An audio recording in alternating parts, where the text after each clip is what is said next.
Hi hello welcome to కొలుగురి 24/7 news channel. తెలంగాణలోన మనుషులు కొనుక్కున్నటువంటి ఆస్తులకు విలువ లేకుండా పోతుందా? ఒక ఇల్లన్నా అయ్యుండొచ్చు, లేదా భూములన్నా అయ్యుండొచ్చు. అయితే వాటిని రక్షించుకోలేకపోతున్నారా? చాలా ఇబ్బంది పడుతున్నారా? అంటే మీరు వాళ్ళు రక్షించుకోలేకపోతున్నారంటే కబ్జాదారులు వస్తున్నారనో, ఏదో దొంగల మూట పడిందనో, ఏదో ఎవడో పెద్ద ఘరానాగాళ్ళు వచ్చి వాటన్నిటిని దోచేసుకుంటారనో అని అనుకుంటే తప్పు. కేవలం ప్రభుత్వం అమలు చేస్తున్నటువంటి ఒక చట్టం కారణంగా వాళ్ళ ఆస్తులన్నీ కూడా నిషేధిత భూముల జాబితాలోకి వెళ్ళిపోతున్నాయి. ఎంత విచిత్రం చూడండి. కష్టపడి చెమటోడ్చి పైసా కూడబెట్టుకొని ఏదో జీవితకాలపు అంటే లైఫ్ లాంగ్ గోల్ అంటారు చూడండి, జీవితకాలపు లక్ష్యంగా వాళ్ళకు భూములు కొంటే ఆ భూములు వాళ్ళకి కావు అంటున్నారు. ఇల్లు కొంటే ఈ ఇల్లు మీది కాదు అంటున్నారు. కాదు అనడం కాదు, మీరు ఆ ఇంట్లో ఉండొచ్చు, కానీ వాటిని మీరు అమ్ముకోవడానికి వీల్లేదు. మరి ఇప్పుడు ఆస్తులు కూడబెట్టుకునేది ఎందుకు? ఏదైనా అవసరం వచ్చినప్పుడు మనం దాన్ని లిక్విడేట్ చేసుకోవడానికి, అమ్ముకోవడానికి. అదే వీల్లేదన్నప్పుడు ఇదేంటి కొత్త విషయం? మళ్ళీ ఎందుకు తెలంగాణలో ఉన్న కొత్త ప్రభుత్వం ఇలా చేస్తుంది, ఈ కాంగ్రెస్ ప్రభుత్వానికి ఏమొచ్చింది అని అందరూ కూడా దుమ్మెత్తి పోస్తున్న మాట అయితే వాస్తవం. ఏంటి అసలు 22A అని ఒక సెక్షన్ తీసుకొచ్చారండి. ఈ 22A సెక్షన్ ఏంటంటే రెవెన్యూ యాక్ట్ కింద వస్తుంది. ఇందులో ఏంటంటే ప్రభుత్వ అసైన్డ్ భూములు కావచ్చు, ఎండోమెంట్ ల్యాండ్ కావచ్చు, ఆ తర్వాత కోర్టు వివాదాల్లో ఉన్నటువంటి ల్యాండ్, డిస్ప్యూట్ ల్యాండ్స్ అంటారు, వీటన్నింటినీ కూడా చట్టపరంగా మనం బదలాయించడానికి వీల్లేదు, అంటే విక్రయించడానికి వీల్లేదు. అలాంటి వాటిని సాధారణంగా 22A జాబితా కింద చేరుస్తారు. అదేం తప్పులేదు. అసైన్డ్ భూములు అమ్మరాదు, ఆ తర్వాత ఎండోమెంట్ భూములు ముట్టుకోరాదు, ఆ తర్వాత ఇంకేంటి, ఇంకా కోర్టులోన కేసులో నడుస్తున్నది, పెండింగ్లో ఉన్న వాటిని టచ్ చేయరాదు. ఇంతవరకు ఓకే, ఇది కనీస పరిజ్ఞానం ఉన్న ఎవరికైనా అర్థమైపోతుంది. అయితే ఈ నిషేధిత జాబితాలోన మన ఆస్తులన్నీ పోతే ఏంటి? ఇది ఇప్పుడు పెద్ద చిక్కొచ్చి పడింది. భూభారతి యాప్లోన 22A సెక్షన్ కింద ఈ ప్రైవేట్ ఆస్తులన్నింటినీ కూడా చేర్చేశారు రెవెన్యూ అధికారులు. ఏంటి అని అడిగితే కనుక ఆన్సర్ ఇవ్వట్లేదు. ఇప్పుడు జనాలందరి పని ఏమైపోయిందంటే భూభారతిలోనూ తమ ల్యాండ్ ఎక్కడుందో చూసుకోవడము, 22Aలో ఉంటే కనుక కాళ్ళు చెప్పులు అరిగేలాగా రెవెన్యూ ఆఫీస్ చుట్టూ తిరగడం, వాళ్ళని బతిమాలడం, బామాడడం, సార్ మా భూములన్నీ ఇట్లా ఉంది సార్, దాన్ని మాట్లాడండి సార్, ఈరోజు లేదు లేవయ్యా, రేపు లేదు లేవయ్యా, ఎల్లుండిరా, ఇలా అయిపోతే ఎట్లా? మళ్ళీ ఇదేం సర్కార్? ఇది సంక్షేమ ప్రభుత్వం ఎలా అవుతుంది? ఇదే ఆయుధాన్ని పట్టుకుని ప్రతిపక్ష బీఆర్ఎస్ దుమ్మెత్తిపోస్తుంది, రఫ్ ఆడించేస్తుంది కాంగ్రెస్. సో ఈ కథాకమామిష్ ఏంటంటే, ఇక్కడ చూడండి, ఇక్కడ తెలంగాణలో రిజిస్ట్రేషన్ చట్టంలోని 22A కింద ప్రైవేటు భూములు నిషేధిత జాబితాలోకి చేరిపోతున్నాయి. మొత్తం సర్వే నంబర్ అంటే ఏంటి?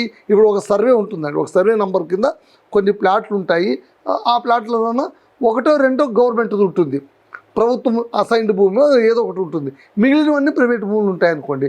ఆ సర్వే నెంబర్ మొత్తం కూడా 22Aలో పోతే ఆ ల్యాండ్స్ అన్నీ పోయినట్టే లెక్క. వాటిని ఏమీ అమ్ముకోవడానికి వీల్లేదు. ఇదెంత దురదృష్టకరమైన విషయం. ఎప్పుడు ఇలా జరగలేదు కదా, ఎందుకు ఇలా జరుగుతోంది? ఎందుకు ఇంత అంటే ఇంత నిర్లక్ష్యంగా, ఇంత ఉదాసీనంగా రెవెన్యూ అధికారులు ఏమిటి కళ్ళు మూసుకుపోయి ప్రవర్తిస్తున్నారని దుమ్మెత్తిపోస్తున్నారు ప్రజలు, ప్రతిపక్షాలు కాదు. మీరు గమనించండి, ప్రతిపక్షం విమర్శించిందంటే అది ఏముందండి, ప్రతిపక్షం పార్టీ ఎప్పుడూ అంటూనే ఉంటారు కదా అనుకోవచ్చు. ప్రతిపక్షం కాదు, ప్రజలే అగ్రహోదగ్రులవుతున్నారు. మా ఆస్తులను నిషేధిత జాబితాలో చేర్చడానికి మీరెవరు అని గల్లా పట్టుకొని మరీ అడుగుతున్నారు. దీనికి సమాధానం ఇవ్వలేక సర్కార్ చేతులు ఎత్తేసింది. వీటన్నింటినీ చూసుకొని నిన్న రెవెన్యూ శాఖ మంత్రి పొంగులేటి గారు ఆయన అన్నారు, అవును నిజమే, 22A కింద వీటన్నింటినీ చేర్చకుండా ఉండాల్సింది, కానీ మీ భూములు ఏం కావు, భద్రంగానే ఉంటాయి. మా భూములేవి కాదన్న విషయం మాకు తెలుసు మహాశయ. వాటిని మేము అమ్ముకోవాలంటే మాకు ఎందుకు ఇబ్బంది కలగజేస్తున్నారు? దాన్ని నేను అమ్మాలనుకుంటున్నాను, నా దగ్గర చాలా ఉన్నాయి, లేదా నేను ఆ భూమిని అట్టు కొన్నానయ్యా, అది నాకు ఏదో ఒక సందర్భంలో ఉపయోగపడుతుంది అనుకున్నాను, నాకు ఆపద వచ్చింది, నేను ఆ భూమిని అమ్ముకోవాలి, వీలేదంటే ఎట్లా? నా భూమి సురక్షితంగా ఉందంటే సరిపోతుందా? అంటే దాన్ని నేను దూరం నుంచి చూసుకుని అమ్మయ్య నా భూమి ఉందని రోజు పోయి దాన్ని ముట్టేస్తానా? లేదు కదా, నా అవసరాలకు అది ఉపయోగపడాలి కదా. ఆస్తి ఎందుకు చేసుకుంటారు? అవసరాల్లో ఉపయోగపడుతుందని కదా ఆస్తులు చేసుకునేది. మళ్ళీ దాన్ని మీరు కాదు కూడదంటే ఇంకెక్కడికి వెళ్ళాలి? వాళ్ళు ఏదేముందో మొరపెట్టుకోవాలి. ఇది ఇప్పుడు తెలంగాణ ప్రజలు చాలా చాలా చాలా బాధతోనే చెప్తున్నటువంటి మాటలు. ఇది సర్కార్ విని తీరాలి, అంగీకరించి తీరాలి. దీనికి ఏదో ఒక రెమెడీ వెతికి తీరాలి. 22A సెక్షన్ కింద ఉన్నటువంటి నిషేధిత భూముల్లోన ప్రైవేట్ ఆస్తులు ఏమున్నాయో వాటన్నింటిని కూడా మళ్ళీ నార్మలైజ్ చేయకపోతే మాత్రం ఖచ్చితంగా తెలంగాణలోన చాలా చాలా తీవ్రమైనటువంటి ఆగ్రహాన్ని కాంగ్రెస్ చెవి చూడాల్సి వస్తుంది. సరే, ఎప్పటినో పనిగా బీఆర్ఎస్ ఎలాగో దీన్ని ఒక అస్త్రంగా తీసుకునింది, ప్రతిపక్షంగా తన గొంతును పెంచింది, నిలదీస్తోంది. ఎస్, దానిపైన చేస్తుంది. మళ్ళీ మనం చేసిన తప్పు కదా. మళ్ళీ అలాంటప్పుడు మళ్ళీ బీఆర్ఎస్ ఎందుకు, ఎవరైనా నిలదీస్తారు. సో ఇక్కడ ఏమంటున్నారంటే మొత్తం సర్వే నెంబర్ కావచ్చు, కాలనీలు వెళ్ళిపోయాయి. ఎంత విచిత్రం అంటే ఒక కాలనీలో ఎన్ని ఉంటాయండి? దాదాపుగా 20 ఇళ్ళు, 30 ఇళ్ళు, 40 ఇళ్ళు ఉంటాయి.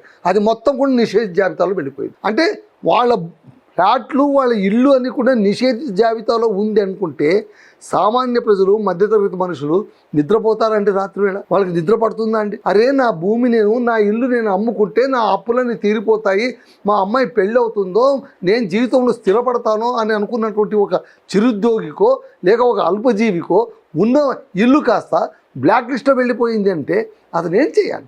ఏ రాయితో వెళ్ళి మొరపెట్టుకోవాలి? అతను ఎలాగో వీళ్ళు కరగరు, ఇంకా రాళ్లతో మొరపెట్టుకోవాల్సింది అంతే. అలా అయిపోతుంది ఈ దురదృష్టకరమైనటువంటి పరిస్థితి. సో అసలు ఈ 22A ఏంటి అంటే రిజిస్ట్రేషన్ సెక్షన్ 22A కింద కొన్ని రకాల భూముల బదలాయింపు రిజిస్ట్రేషన్ను నిషేధిత ఆస్తులుగా గుర్తించింది. అవి నేను మీకు ఇందాక చెప్పినట్టు అసైన్డ్ భూములు, ఎండోమెంట్ భూములు, ఆ తర్వాత కోర్టు వివాదాలు చిక్కుకున్నటువంటి భూములు.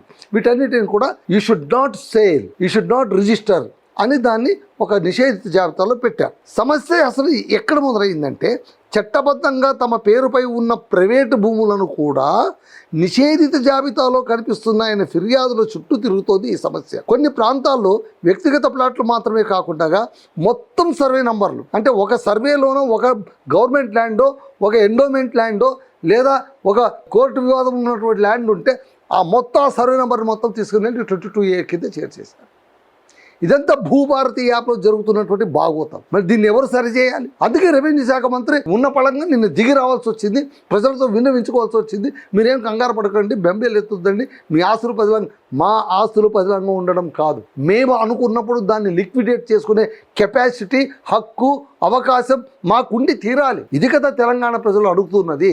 దాన్ని వదిలేసి నువ్వు ముక్కు ఇలా పట్టుకోయంటే, చెయ్యి తిప్పి ఇలా పట్టుకుంటానంటే ఏంటి అర్థం? దానికి మీ భద్రంగా ఉంటాయి.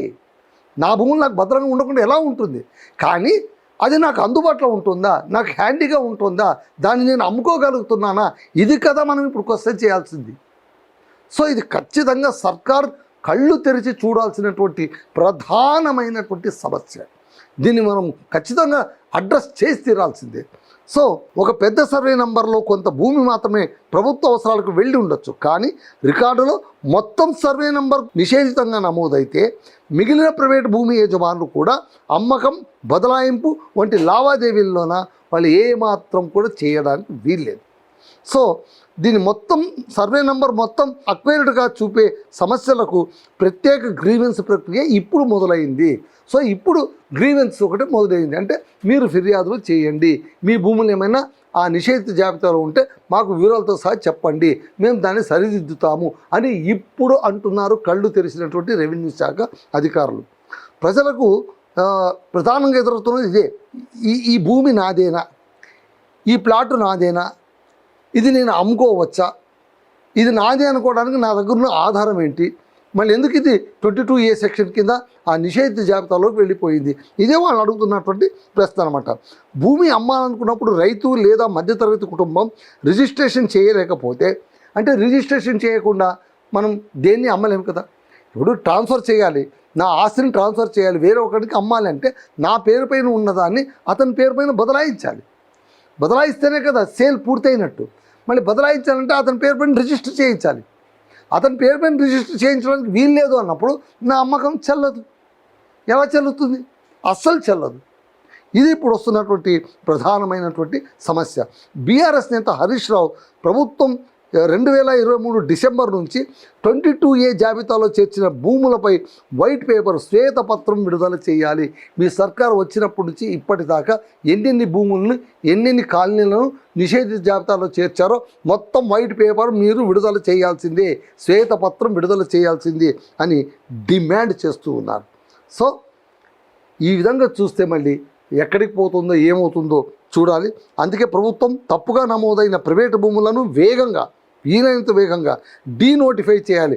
నోటిఫై చేసినటువంటి వాటి మళ్ళీ డీనోటిఫై చేయడం లేదా సరిచేయడం, స్పష్టమైన విధానాన్ని తీసుకురావాల్సిందే అని మాజీ మంత్రి హరీష్ రావు డిమాండ్ చేస్తున్నారు. సో అదండి 22E సంబంధించినటువంటి అతి పెద్ద భూ వివాదం.